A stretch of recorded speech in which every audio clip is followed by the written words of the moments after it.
Ada kiai, ada ustadz melarang baca Quran di atas kuburan misalnya. Mengambil hadisnya salah alamat. Hadis yang diambil, la taj'alu buyutakum maqabiro. Jangan jadikan rumah kalian seperti kuburan. Artinya apa? Kalau syarah hadis itu menurut para ulama, kita harus baca Quran di rumah. Sholat sunnah sebagiannya jalankan di rumah, sekaligus untuk mendidik istri dan anak-anak kita. Itu maksud hadis itu. Tapi hari ini ada pemahaman kelompok hadis itu dipahami jangan baca Quran di atas kuburan. Nyambung apa enggak? Enggak boleh baca Quran di atas kuburan. Ya, kalau kuburan kucing mah enggak usah dah. Kuburan orang. Maka lihat pahamnya ulama. Ini kitab karangannya ulama, Al-Azkar An-Nawawiyah. Siapa yang mengarang? Imam An-Nawawi Ad-Dimashqi rahimahullah, ulama besar dari madhab Syafi'i. Walaupun sudah ulama besar, nggak mau menciptakan madhab baru, mending taklid saja kepada madhab Syafi'i.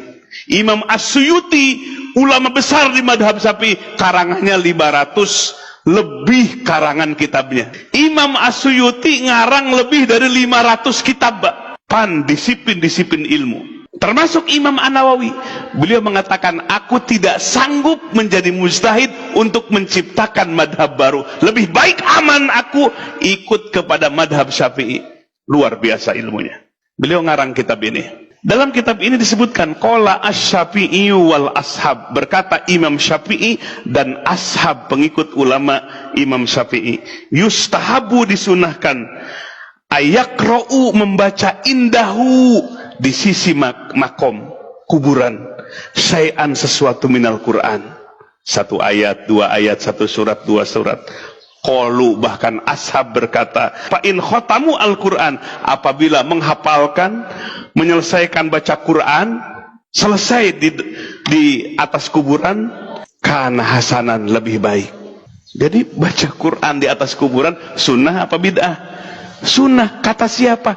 Pemahamannya para ulama. Kemudian warawaina fi Sunan Al-Baihaqi, kami meriwayatkan dari Sunan Al-Baihaqi bi isnadin hasanin, dengan sanad yang hasan, anna Ibnu Umar, sesungguhnya Ibnu Umar istahabba, mencintai, ayuqro'a, dibacakan, alal kubri, di atas kuburan, ba'dal dafni, setelah dikubur, awwalu suratil Baqarah, dibacakan awal surah Al-Baqarah, alif lam mim, wa khatamatuha, dan penutup surah Al-Baqarah. Suka dibaca wirid oleh kita, amanar rasulu. Jadi Ibnu Umar sahabat Nabi mencintai, kalau ada mayit baru dikubur, dibacakan di atasnya awal surah Al-Baqarah dan akhir surah. Inilah pahamnya ulama. Tapi kalau ikut kepada kelompok yang nggak ikut kepada paham ulama, jadi meresahkan umat. Pakai hadis salah alamat.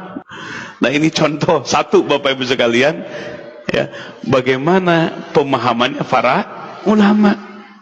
Jadi kalau belajar dengan pemahamannya ulama tuh enak, kitabnya banyak, keterangannya banyak, lengkap. Makanya sebetulnya nggak usah dipersoalkan lagi, tinggal mau pakai yang mana, ulama yang mana.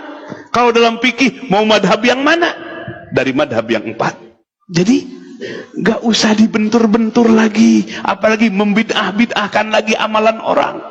Kita tinggal memikirkan peradaban umat ini, peradaban Islam ini. Umat Islam itu cerdas dalam menguasai ilmu pengetahuan dan teknologi. Sebagai apa? Perangkat supaya agama kita maju, agama kita kuat. Umat ini menjadi mulia karena menguasai ilmu pengetahuan dan teknologi. Jangan pisahkan urusan agama dengan urusan dunia. Jangan pisahkan agama dengan ilmu pengetahuan umum. Saling menguatkan. Itulah pemahaman yang sahih, pemahaman yang benar, apa yang diajarkan oleh Rasulullah sallallahu alaihi wasallam.